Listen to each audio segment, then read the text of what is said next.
Okay, let's just get the obvious out of the way. So this trend is a problem for a lot of people, including me, because of the framing of quarter zips as a higher class type of attire than, say, Nike Techs or puffer jackets. Now, why is this juxtaposition a problem?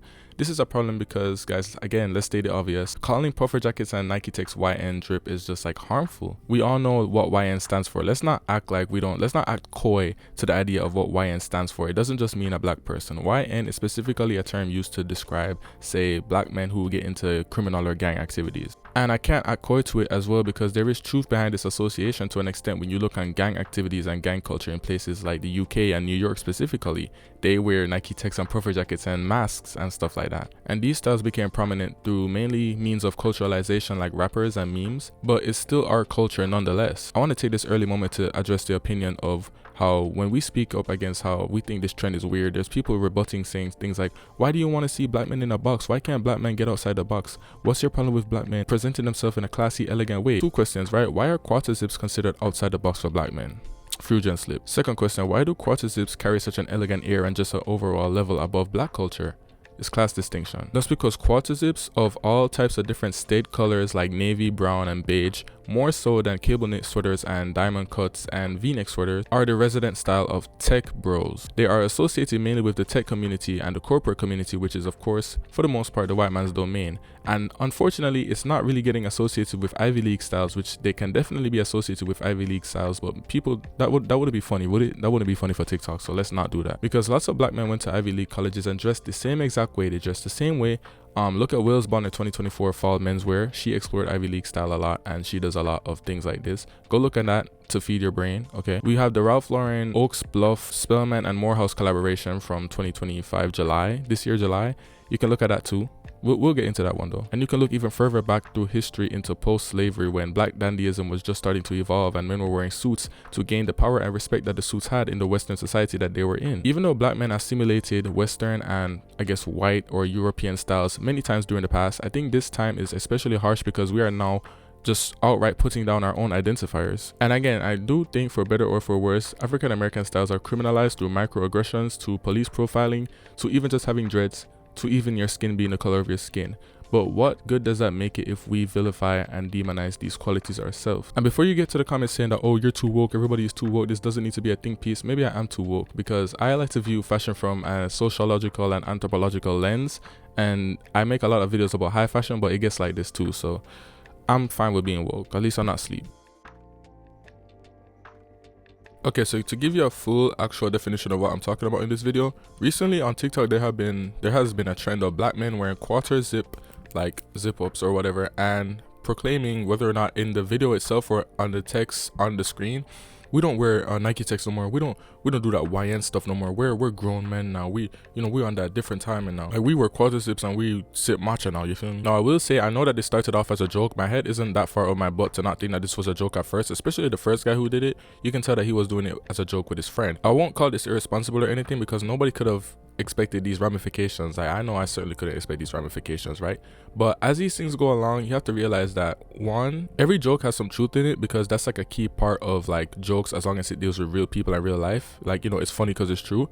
And two, everything is a joke until it isn't a joke anymore. Like, just look at Netspend, right? And it would have been funny if it stayed as a joke like this for a long time, even though at some point it would have gotten weird. But now it's like full on popular influencers making videos like, watch me transform from being a YN into quarter zip gentleman, or I don't even know what you're supposed to call those people at this point. And they're saying things like, oh, the CIA are punching the air right now, like, oh, responsible YN, like YN turned into a husband, like stupid stuff like that, indicating that black men are evolving and are ready to like take on the American government and the CIA just because they're wearing this quarter zip. Like, silly. It's obviously another joke though, right? Everybody gets to make that funny comment. And one of the most dangerous parts of all of this is that the women are actually in the comments like eating this up, saying like, oh my god, I love a man in a quarter zip. And that only means that this is going to exponentially grow, because we all know how big of a motivator women can be for men sometimes. And I don't mean this in like a weird misogynistic, like sexist way, but let's be real here. It could get very nasty from this point forward. And not only has this trend actually sparked a lot of people to start buying quarter zips, but it's also sparked a lot of men who were wearing quarter zips for years to just pop out of the woodwork and be like, oh, I've been wearing quarter zips, y'all late. Like, I used to get bullied for wearing quarter zips. Like, man, that's your problem. Expressing sentiments like, oh, I don't wear little boy clothes, like I wear quarter zips, or y'all gotta catch up, like we grown men over here. Like, so yes, this is a real thing to be concerned about, because real people are spending their real money and really buying these clothes. Don't underestimate the power of the internet to influence real people. I made a whole video about the invalidation of online spaces. Please, please, please don't take this as a joke, because it could get very nasty very soon. That's what I'm saying. But that's the main gist of it. Now, what this has caused is a rapid explosion of opinion from all sides. There are men and women saying that, oh yes, like the CIA punching the air right now, we're returning to black dandyism, which I'll get to in a bit. And oh, black men are exploring, like I'm so tired of the old styles, like I'm glad we're breaking out of this box. On the other side of things, there are people like me who are being a bit more crude about this, feeling like there is some sort of vilifying of black culture and demonizing an internal shame at play here with, you know, all of these people suddenly just putting down these YN styles which are deeply rooted in black culture. This is harmful. This is internalized class and race shame. This could start propaganda for pipelines that you don't want to come into our community, honestly, etc, etc. But what I want to do today is observe both sides of the coin and kind of just inspect how we maybe got here and what we could expect and patterns. And yeah, one thing I do want to speak about is Lululemon culture in the black women's wear space that has been dominating for about a year now. So the owner already expressed sentiments of not wanting certain people to wear them, and you know, non-black women, mainly white women, wear these gym clothes actually to the gym, or if they're like wearing their tracksuits or something, they're usually to lounge around or do other lifestyle things like go grocery shopping and cook or something like that, right? Black women are wearing these things to the club, birthday parties, anywhere you name it, and they're kind of hyping it up. And I think they indulge in this for a few reasons. Firstly, because of, like, you know, that song, right? That one song. And also because there's a price point to it that makes it not very cheap at all, especially aloe, right? Not cheap, not super expensive, but definitely something that you have to really be able to afford, and it becomes obviously a signifier at that point. Well, I'm getting ahead of myself. Minimalism has been running rampant through women's wear for a while now, and I think it fits the bill of like a sleek, simple style with, you know, mainly the same color for the top and the bottom and not many adornments, just a very nice, smooth set. Of course, these styles, especially like Lululemon, were heavily associated with white women before us, and I think a lot of African Americans aspire to reach that class one way or another to imitation, which is something that I'll get to in a second. Don't like start typing hate comments, just we'll get to that. I keep on saying we'll get to that, but we'll get to that. Just give me a second. Up to the time, up to date, not being alienated, that's one, check. We've already spoken about the price point that makes it slightly exclusive, so that's price point, check. And of course, you're aspiring to have the taste level of the people that you're trying to imitate, so that's taste denotation, check. And when you mix all three things together, you get class denotation. Class denotation is what wearing Lululemon and aloe can do for you, especially if you flaunt it. The idea that, okay, this is not so affordable, so if I wear it, then people will think, oh, I have money to afford this, right? It's like mid-level hanging fruit. And of course, like I said, you're not alienated because it's still on trend right now, but it's just a little bit, you got a little bit of pizzazz to it. And because it is seen as a part of a class that you consider above you, not only do you feel like you're getting closer to them in a way, but you feel like you're starting to become above your own. It all comes together. Now, let's look at chapter 2 of the 3rd edition of Fashionology by Yunia Karamura, and I'm going to focus on a lot of the theories that she includes in the first chapter. When speaking about fashion as imitation, which is the same angle that I'm coming at here, she speaks about the work of Alan Hunt. She references the work of Alan Hunt in his work, Governance of Consuming Passions, History of Sumptuary Law. And he says, let me read it. Imitation, which is the basis of making an analysis on fashion, is typically a view from above since it assumes that social inferiors envy superiors and engage in imitative activities to emulate their betters in order to gain recognition and even entry into this privileged group. In 1896, the British sociologist Herbert Spencer posed two forms of imitation: reverence and competition. Okay, reverence is self-explanatory because it's like, okay, I admire this person, I want to be like them. It's kind of like peasants dressing as the king in the kingdom, or like Carty fans, right? And the competitive nature would be like, okay, I see this person as something I have to reach, I want to compete. So you wear it to try and compete on the same level as them. And I believe this is more of the goal when you see black women wearing aloe and Lulu and stuff. But in black people's cases, there has been a secret third reason throughout history, which I will get to. The final piece of theory I want to look at is the work of Gabriel Tard in 1903. He posed 3 laws of imitation in his work, The Laws of Imitation: innovation, imitation, and opposition. A group that can be considered the creative field in a society or the upper echelon, some way above others, creates a new way of identifying with each other, or just a new invention in general, and that is their thing. And then the second group, or whatever group comes after them, comes along and imitates this style after seeing that this is what the higher upper echelon of people in society are doing. And they imitate and imitate and imitate until this style is totally disseminated throughout society, through all levels, until it is unrecognizable than when it began. And this is when opposition comes, where this original group basically sees that, okay, everybody took the style, we're going to make something new to start identifying ourselves differently from now on. So it's all basically the meme, once you're on what I'm on, I'll be on something else. Karamura even goes a step further to directly say in the book that upper class women are the ones who create new styles and then make new ones once those old styles are imitated. Now, of course, every theory can make a lot of sense, not so much sense, and no sense at all, depending on how you view it or whatever you want to use it for. But I personally believe in these, and that's why I presented them. So yeah, something a bit anecdotal that I want to add that I hope we can all kind of relate to at some point in our lives, or I don't hope that we can relate to it, but I hope that by this time we've had like an experience that we can, you know, connect to what I'm about to say, is the intolerance and sometimes hostility of like black styles in the corporate setting, or even in an educational like system or a hospital or something, to the point where it's like, okay, black hair might not be, you know, accepted in the office, or when you're going for an interview you might do your hair differently, or as a man you might dress nicer, like even down to sometimes colorism helping some people get jobs over others. Ideas explored in the book The Class Ceiling speak about how your taste level is usually created, or not created, but linked to your class and financial stature in society. So you have, when black people get into certain positions, they attempt to get into the same type of things that their, say, co-workers are into, the co-workers that they think are above them, to try and emulate that class or that taste level. But as long as you got this, it won't ever be the same. But I hope you see what I'm getting at when I'm talking about Lulu and Aloe with all of these theories. And I want to bring back Herbert Spencer's theory of imitation and competitiveness specifically. And I hope you see how there is competition to be like the class above you, as well as competition against your own to be above them. That's what I think. And this goes for like Skims as well, you know. Styles like this spread with wildfire, and it often gives people a privilege or a conceit to say like, oh, you can't mess with me because I'm wearing this Aloe, I'm wearing this Lulu.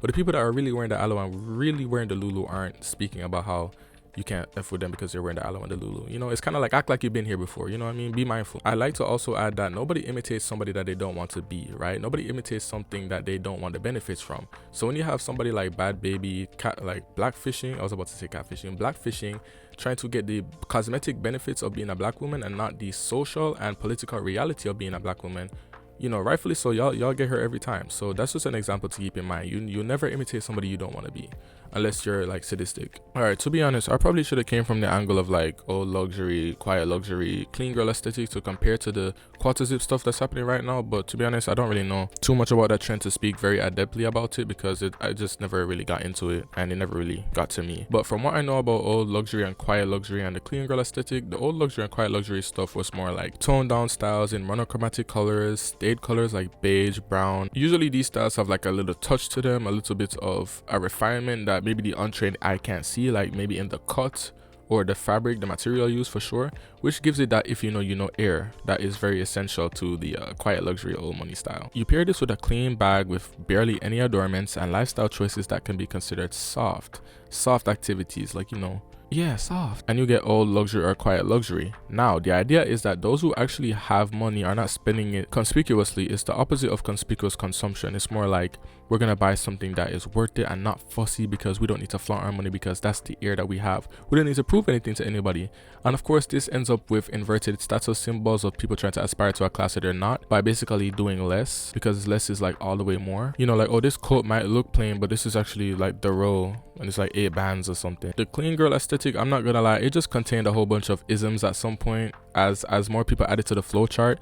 Isms like, okay, let's say fat phobia, because most of the girls that were on the mood boards were slim as hell, or certain amounts of racism, because a lot of the clean girl aesthetic, keywords clean girl, that's a very interesting choice of words, had white women and very Eurocentric features, but no black women in sight. And of course, no representation nowadays is a problem, to the point where there were specific boards that were made to fit black women clean girl aesthetic, like clean girl aesthetic but make it black, or black clean girl aesthetic. And even those mood boards would show black women with like Eurocentric features, like really sharp chins and chiseled small faces and small noses and smaller lips and stuff like that. Also like ageism, classism, obviously, you know, the list goes on. So with this quarter zip stuff that we're seeing right now and dealing with right now, we've already seen since like COVID, really. And for the men's part specifically, we just came out of the whole performative male moment, which was men in like, again, monochromatic colors and these nice little sweaters with ties underneath and reading a book in public and matcha. And the idea is that real men don't actually do this in real life for some reason, and they're trying to impress others by seemingly being more considered and intelligent than they really are through their activities and not who they really are when you walk up to them and talk to them. In some cases, this was a direct appeal to the female gaze. Keep this in mind. Lots of men in fashion have also been predicting the fall of streetwear and the death of streetwear, and oh, bye-bye Jordans, right? But isn't it interesting that every time the fall of streetwear is prophesized and people say that Jordans are out, their alternatives are loafers to Jordans? Or we don't wear Jordans no more, we wear loafers. We don't wear skinny jeans, we wear slacks and dress pants. Oversized hoodies, no, we wear leather jackets over button-ups and ties. Like, you see, you know what I mean? Like the Tyler the Creator-ification of streetwear or something. Okay, now let's get into my full view on the quarter zip finally. So I may have come off as hostile throughout this entire video, but let it be known, my view isn't just contrarian, and I don't hate everything just for the sake of it. My main issue is the putting down of styles like Nike Techs and puffer jackets, saying things like, oh, I'm transforming from a YN into like a gentleman or something else, or the CIA is punching the air right now, which doesn't even make any sense. There's been a lot of opinions expressing delight for this change, and yes, I do think that it's pretty cool that we see different iterations of black style.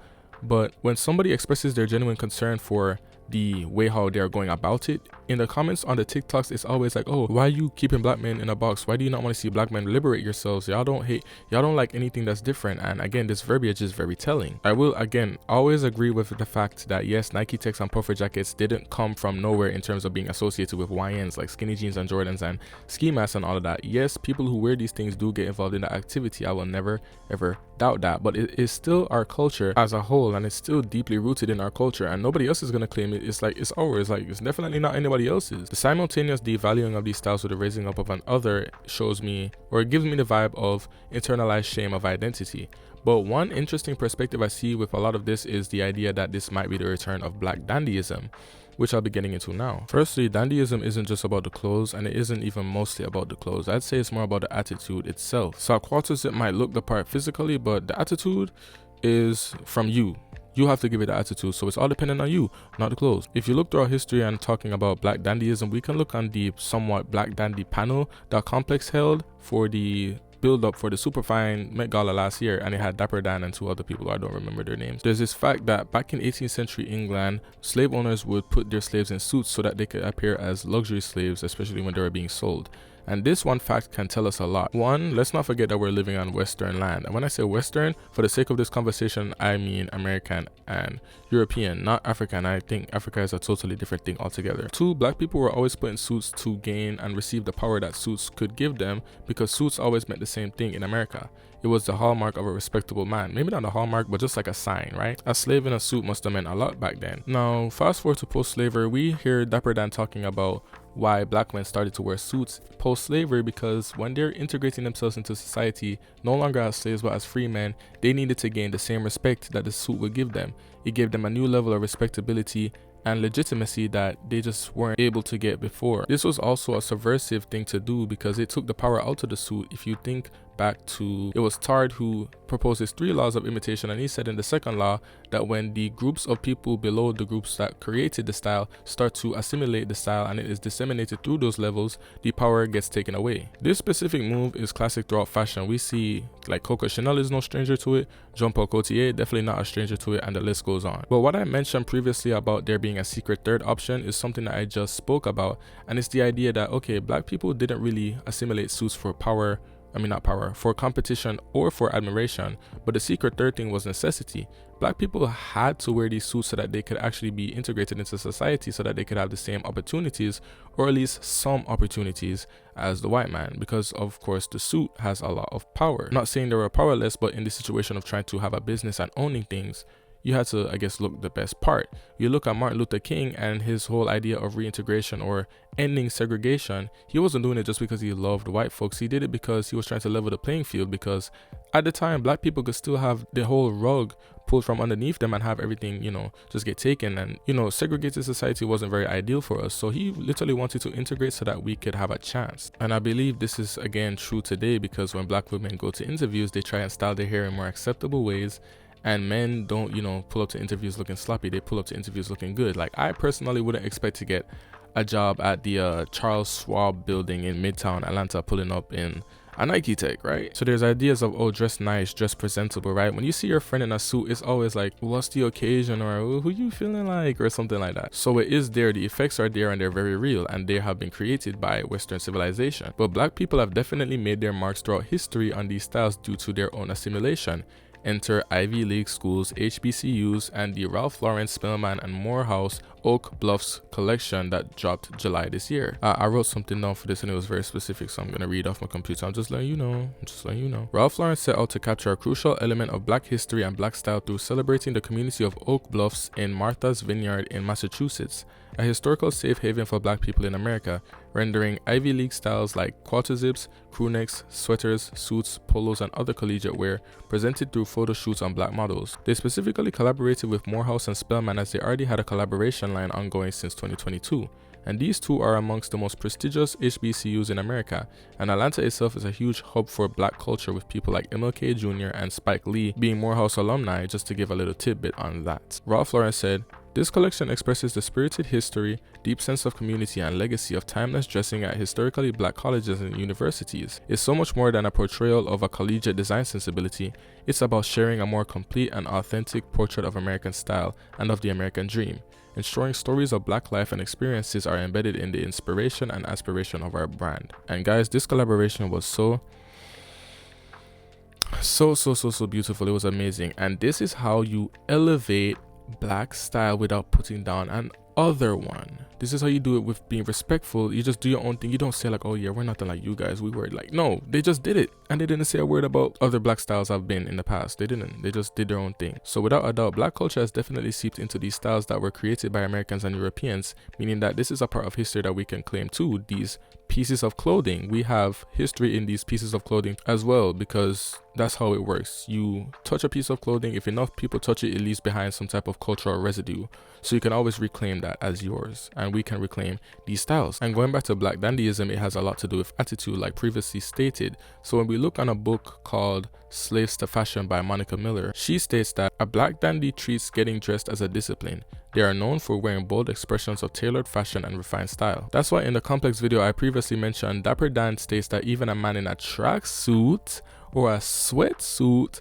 can be a dandy, because it's about your spirit, it's about putting yourself together. Boom, like whole argument crumbled, right? I wish. Even in the complex video I keep mentioning, Dapper Dan himself does express that he saw a lot of people getting out to the street, and dandyism is what they were like assimilating in their styles. That's what they dressed like. So he did think that fashion would be his escape, and he started to dress like that in order to escape the streets. So yes, dandyism and dressing nicer and nicer styles being a way to escape Black styles, or let me not say Black styles, but more street styles, was definitely a valid viewpoint to be holding even today. With that being said, I do think there's still a key problem in this whole conversation for Black dandyism that just won't sit right with me no matter what: the quarter zip itself. Now, this is one of the pieces of clothing that can be reclaimed as a HBCU style, a Ivy League style, but the way how people are dressing and wearing it, I don't feel the HBCU vibe. It's like, it could be this, but it's more giving this. It screams corporate, it screams tech bro, it screams, hey man, how's it going? You mess with the bull, you get the horns. Pieces like cardigans, crew necks, and suits, these are all dandy all the way, but they also exist everywhere else in society, right? They belong to us, but they also belong to everybody else, so they belong to no one.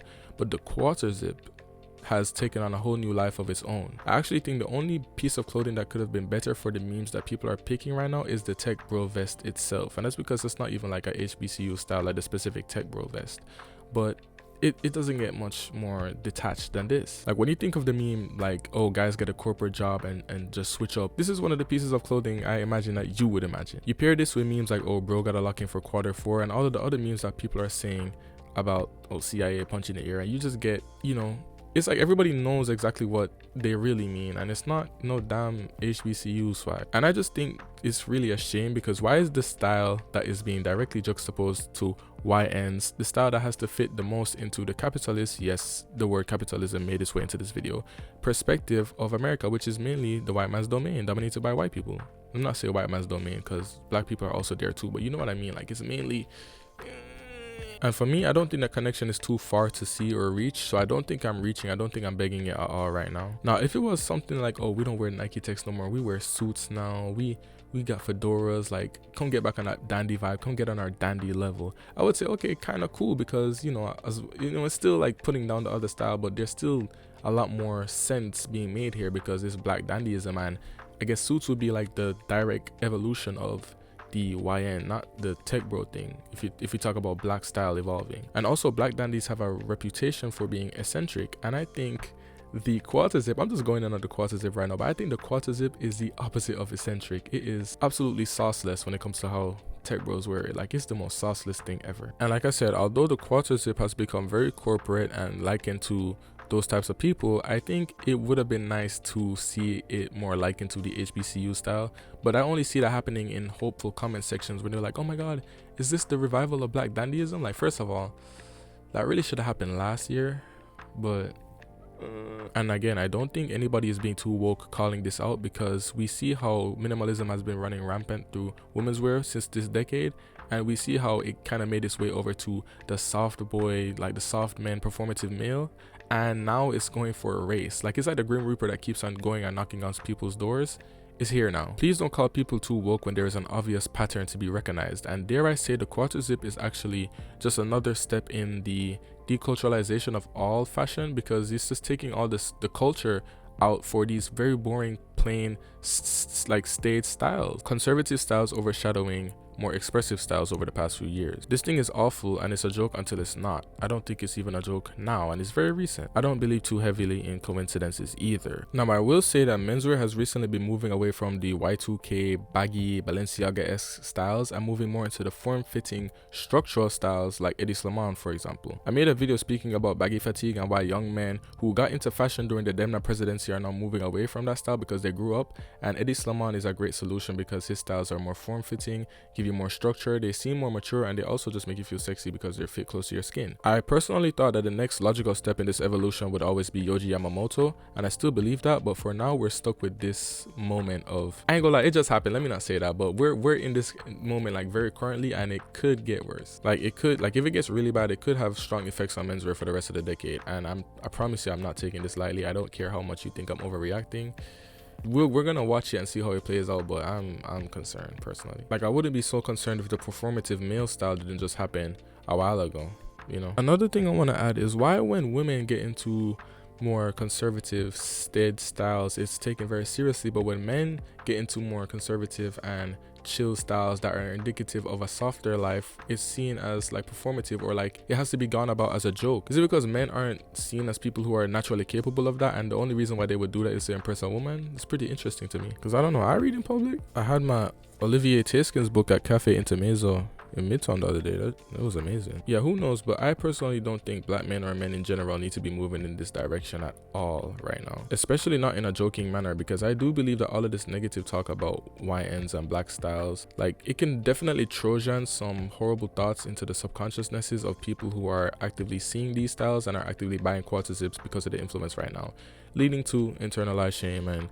like, I honestly can't even believe that this is really happening. I was up at 5 a.m, like 4 a.m this morning on a call with somebody when I kept on seeing these quarter zip videos, and I'm asking them like, yo, is this a real thing? I thought this was like an inside joke. I thought we were like making fun of people who wore quarter zips, and she was like, nah, it's real. I was like, there's no way. Like, quarter zips, dude, like, what, dude? I think it would be cool if we moved into dandyism for real though, and not conservatism. And again, not in the way where dandyism would be a joke where people dress up in suits and go outside and act a fool for TikTok likes or, you know, social currency, or to impress women or something. But if you actually did find some form of dignity in the suit, because let's be honest, suits will always mean what they mean in this Western society due to the residual history and the residual meaning due to decades of culturalization. Owning it in a really black dandy-ish way, like owning suits in a really black dandy way would be really cool to see.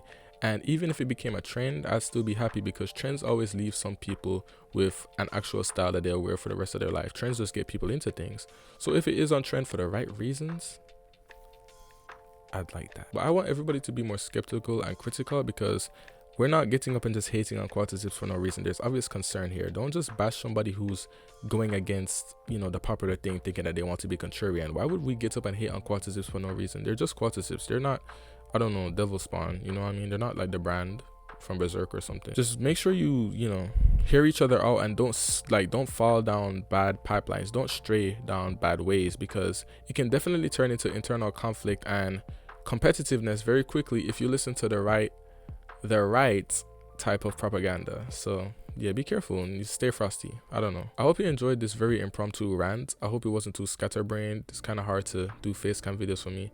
But yeah, I talk about high fashion here a lot, so subscribe if you want that. But I also do do videos like this about theory and social relevant topics. I'm not just looking at designers from the 90s all the time. So you can expect a little bit of everything. Please subscribe, give me a feedback because this is an ongoing discussion. So yeah, buy a suit and not a quarter suit.